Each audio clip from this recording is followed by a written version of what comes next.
Hello guys ඉතින් ඔයාලට කොහොමද මං හිතනවා ඔයාලා හොඳින් ඉන්නවා ඇති කියලා.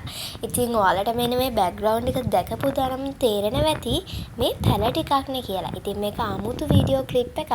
ඉතින් මේකත් මුලින් ඉඳන් අගටම බලන්න. ඉතින් මං දැන් කියන්නම්කෝ අද මම මේ කරන්න යන වැඩේ.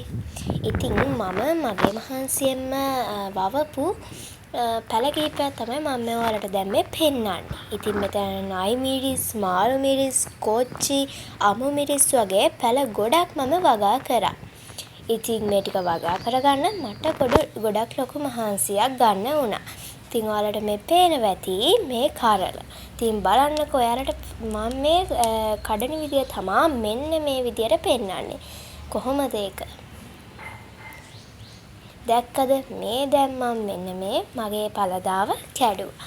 දැන් එතකොට මෙතන තියෙනවා තා පැලයක්. ඒකෙරුත් දැන් මම මේ කඩන්න හදන්නේ.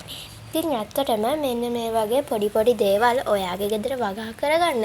එතකොට ඔයාට මාකට් එකට හැමතිස්සෙම යන්න අවශ්‍ය වෙන්නේ නැහැ. ගෙදර නැවුම් විදියට තමන්ම වගා කරපුවා අරගෙන ඔය උයන පිහන වැඩවලට පාවිච්චි කරන්න පුළුවන්.